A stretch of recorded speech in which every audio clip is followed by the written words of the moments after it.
Disabled persons, also called differently abled persons, have been an integral part of our country's population.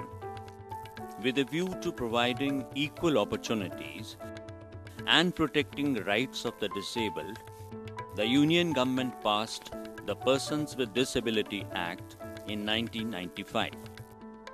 Various kinds of disabilities covered under the Persons with Disabilities Act, also commonly known as PWD Act, include blindness, low vision, leprosy cured, hearing impairment, locomotor disability, mental retardation, and mental illness. Until the year 2000, there was hardly any authentic data available about the extent of disabilities prevailing in the country. For the first time in the year 2001, disability data collection was also included in the national census. The census data revealed that there were 2.19 crore disabled persons in the country in the year 2001. This huge number has drawn the attention of the government. Matching with the aspirations of these persons, the welfare of such persons has always been on the priority of the government.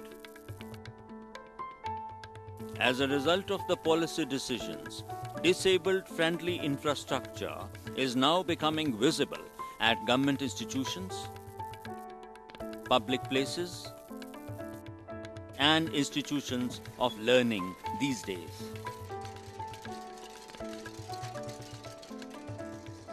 Observing 1981 as the International Year for the Disabled, setting up of Rehabilitation Council of India in 1993, enacting PWD Act in 1995, and National Trust Act in 1999 have immensely helped in creating favorable atmosphere for mainstreaming the disabled. After independence, the primary responsibility for the rehabilitation of the disabled was given to the Ministry of Welfare, now known as Ministry of Social Justice and Empowerment. Basically, for many years, this had been the ministry who was doing a lot of work for the disabled, but the number being very large in this country of this community and the requirements of inputs being too big, it was envisaged that other ministries should also participate for the welfare of the disabled. The central government further intensified the efforts to bring the disabled into the national mainstream by involving other ministries like Ministry of Health and Family Welfare, Ministry of Labour and Employment, Ministry of Urban Development, Ministry of Rural Development, and Ministry of Human Resource Development in making consistent efforts to rehabilitate and empower the disabled. It has been observed that almost all categories of the disabled can be trained to some extent in a variety of vocations to enable them to earn their livelihood. Experiences have shown that early identification of the disabilities education, and training of the disabled persons can make them self-dependent to a great extent.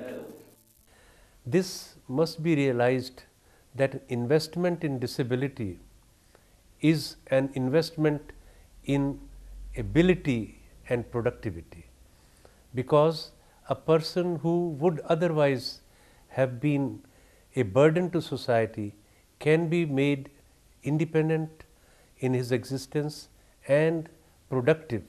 There are numerous examples of people who have contributed a lot to society in spite of their severe handicaps. It may be noted that persons with severe and profound mental retardation and orthopedic disability may find it extremely difficult to learn vocational skills aimed at making them participate in economic activities. Such categories of persons can only be trained in activities of daily living to make themselves somewhat independent. The National Policy on Education 1986 reiterates that appropriate formal and non-formal programs of technical and vocational education be devised for the persons with different types of disabilities, with a view to ensuring fair share to the disabled in technical and vocational education. The Government of India made provisions at appropriate levels in the country. In keeping with the government's priorities, under the World Bank assisted project for capacity building and quality improvement of technical education during the period 1990 to 1998, a special institute, namely Ambedkar Institute of Technology for the Handicapped, was set up at Kanpur. The JSS Polytechnic for the Handicapped at Mysore was also strengthened to impart quality technical education to the disabled. The Ambedkar Institute of Technology for the Handicapped offers 3 diploma level programs, namely Modern Office Management and Secretarial Practice, Architecture Assistantship, and Computer Science, with an intake of 40 students in each course. This institute also offers degree courses in Electronics Engineering, Computer Science and Engineering, and Chemical Engineering, with an intake of 30 students in each course, wherein the disabled students get preference in admission. The JSS Polytechnic for the Handicapped offers courses in Computer Science, Architecture, Electronics and Communication Engineering, and Commercial Practice for the physically challenged and hearing impaired. Besides, the Polytechnic also offers 3-year diploma in computer applications for the visually impaired persons. Special softwares like JAWS have been installed for the benefit of visually impaired students. This software converts a normal personal computer to a talking personal computer. For orthopedically handicapped, special equipments have been provided. A person with shaking hands can use a big keyboard and a big mouse which require hard pressing. A person who has lost both the hands can use either a head-operated keyboard or a voice sensing software called Dragon, naturally speaking. The Ministry of Human Resource Development, Government of India, during the 9th 5-year plan conceived the idea of integrating persons with disabilities in the mainstream of technical and vocational education, and decided to launch this scheme from 1999 to year 2000. The technical education and vocational training, though could be given by Ministry of Welfare, but they were not the masters of this line, and therefore at one stage MHRD picked up the threads and started programs for the disabled in this country. The major benefit of this idea was also that it will prove to be very cost effective, because there are thousands and thousands of MHRD, engineering colleges and polytechnics spread geographically very well all over the country, and they could use the infrastructure of these existing institutes for giving benefits, training and education to the disabled.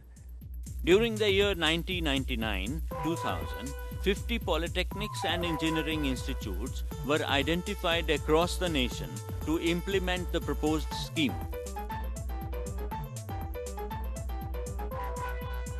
These polytechnics were provided resources to upgrade their facilities so as to make them suitable for providing formal and non-formal education to the disabled persons. Each identified polytechnic was assigned the target of admitting 25 disabled students in formal programs per annum and training 100 disabled persons through non-formal skill development programs annually. These polytechnics draw beneficiaries from every nook and corner of the country.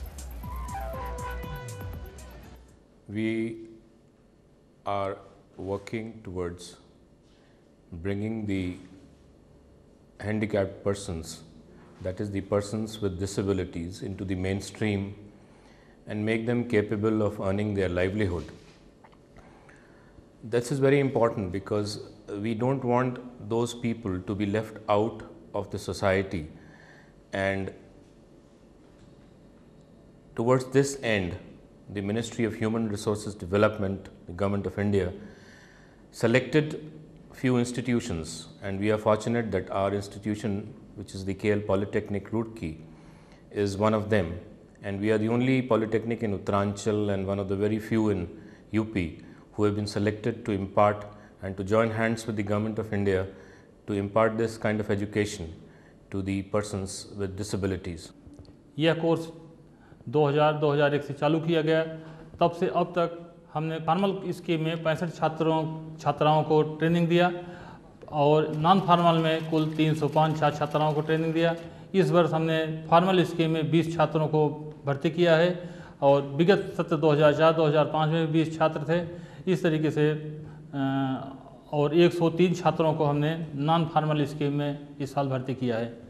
First priority which came into my mind was to select faculty from amongst the faculty members of CCT who are dedicated in nature. The second part of the trident which we focused our attention was on the infrastructure to be provided for starting such a course. It was a big challenge to be achieved. Third was to recruit students or admit students. As far faculty was concerned, we selected the people with a will to work for such a scheme and made them undergo a number of courses at NITR Chandigarh, Calcutta, then to Dehradun, and also we made them attend as many national symposia as possible. As far as the infrastructure was concerned, we have an architecture department in CCET which was entrusted with the job of designing the particular block and to cater to the needs of the students who are underprivileged or handicapped. Thereafter, we tried to admit the students. For favor of transparency, we resorted to open admission by giving advertisement in newspapers for vocational training, and for formal courses, we also gave advertisements, open advertisements in newspapers, and prescribed the qualifications which are applicable for admissions to formal polytechnic. 12 resource institutions across the country were identified to facilitate the effective implementation of the scheme.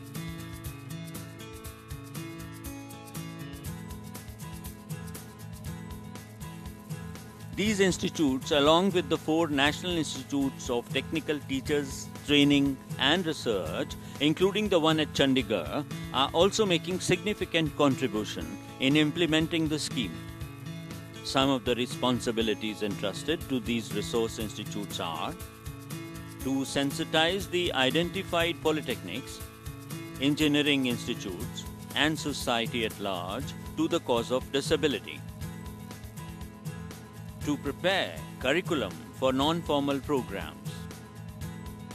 To prepare print and non-print instructional material for non-formal programs. To organize workshops, conferences and seminars on disability-related themes and monitor the implementation of the scheme by the polytechnics. Since inception of the scheme during the year 2000 to 2006, 50 polytechnics have admitted 1,667 disabled students in formal programs and 7,579 disabled persons have undergone non-formal training programs. I joined this scholars in like 2003 year, and I never feel that I come in this college by PWD scheme. I feel very happy in this college. I get very good atmosphere in this college, or that all the teachers are very cooperative with us. सोच भी नहीं सकता था कि मुझे ऐसी facilities मिलेंगी, और मुझे ये प्रॉब्लम मुझे बचपन से हो गई थी, पोलियो हो गया था मुझे, और अगर मैं किसी और कॉलेज में जाता तो शायद मैं ये करने, अगर मैं जर्नल में और PWD स्कीम में नहीं जाता तो मैं शायद नहीं कर पाता. जो फैसिलिटीज़ मुझे मिल रही हैं वो वहाँ पे नहीं मिलती, तो मैं शायद ये इंजीनियरिंग नहीं कर सकता जो मैं अब कर रहा हूँ. और मैं एजुकेशन में भी लगातार 2 बार टॉप कर चुका हूँ बोर्ड में. मैं ये चाहूँगा कि अगर कोई स्टूडेंट इससे आगे भी कोई अच्छा करना चाहता है, जैसे डिग्री में कोई जाना चाहता है, तो उसे डिग्री में भी ऐसी फैसिलिटीज़ मिलनी चाहिए. बेनिफिट्स में हमें यहाँ पर बुक्स के लिए भी पैसा दिया जाता है और यूनिफॉर्म के लिए भी पैसा दिया जाता है. ट्यूशन फीस भी हमारी यहीं से मिलती है. लगभग 23,000 रुपये के लगभग हमें पर ईयर मिलते हैं, जो हमें फर्स्ट ईयर में, सेकंड ईयर में और थर्ड ईयर में तीनों में मिलते हैं. तो उससे लगभग हमारा सभी खर्च यहाँ के पूरे हो जाते हैं.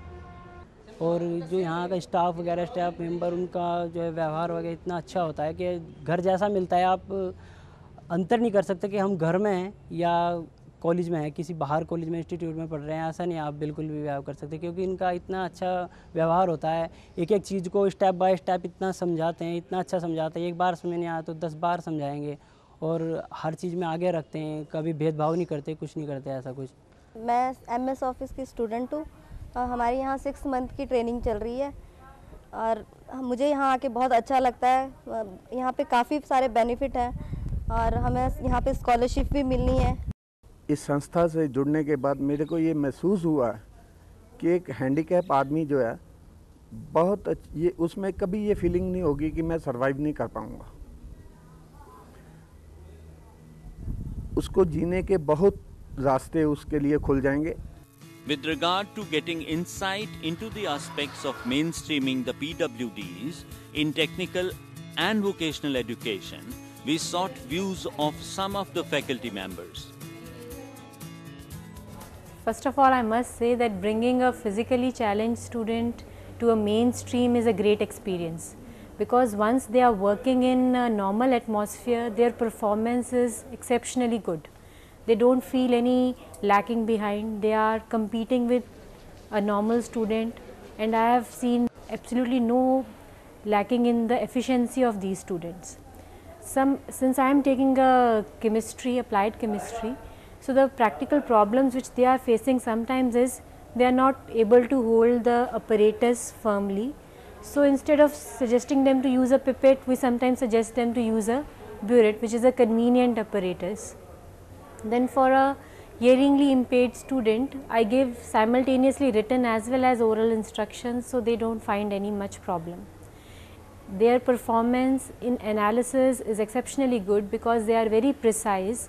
They are very determined in getting good results. In architecture, I find they have really excelled. Even in all the classes, by the time they come to the final year, their imagination really improves very fast. And other problems, if you are asking me what challenges we are facing, I don't think I face any problem in teaching them, because more or less they are not working on any machines in architecture. They are working, these days they are working on CAD only. In computer education, I mean, even handling computer, they are very fast. I will just describe an experience. There is a boy who is hard of hearing, and he was sitting at the last bench. initially I couldn't find it why he's not attentive or he could not speak his attendance. After 1 or 2 days, I could find that he is hard of hearing. From next day onward, I guided that boy and asked the other students to leave a seat for him on the first desk so that there should not be any difficulty in hearing problem.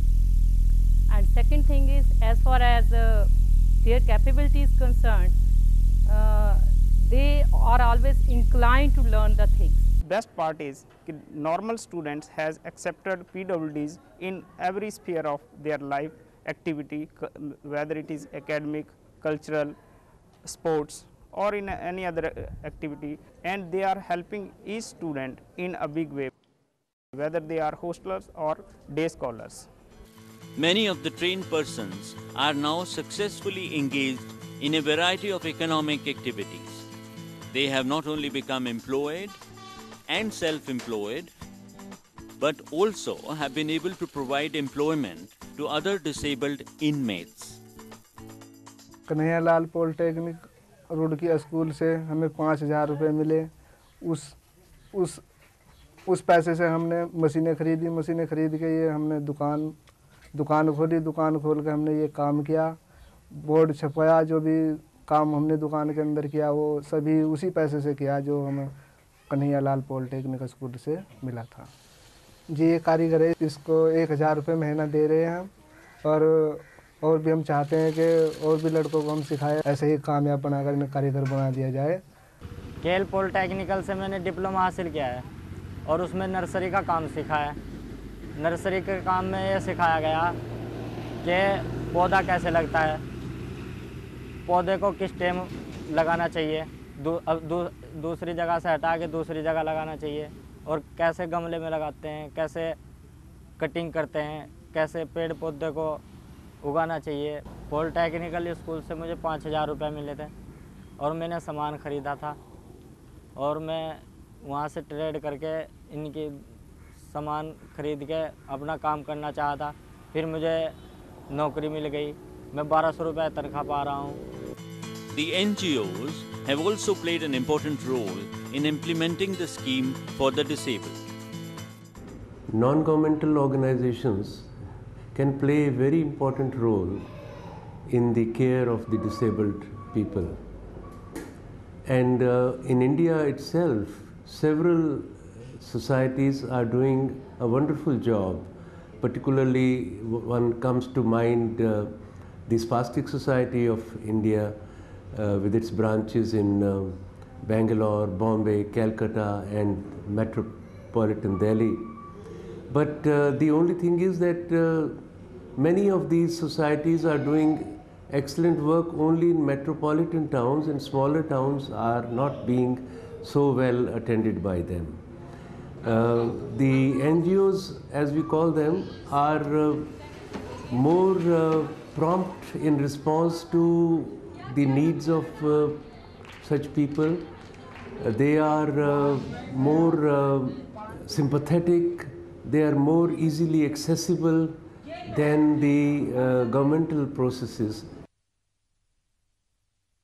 In my opinion, however, there are certain significant gaps in looking after the needy. This is particularly so for the young children who need shelter as well as education and training.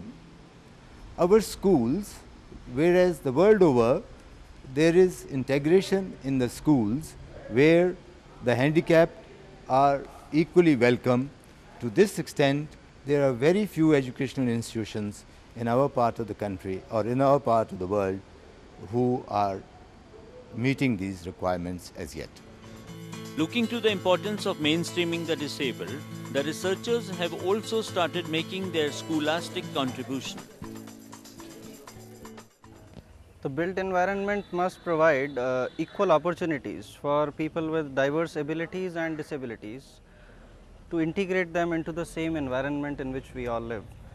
It must provide them equal opportunities for performance of their activities of daily living and participation in the real life situations. And this can happen only when we are able to remove those intermediate barriers from our environments. And I believe the best any individual can offer is a change in his mental attitude from a charity-based stigmatizing approach of the disabled people to a human dignity-based social model approach.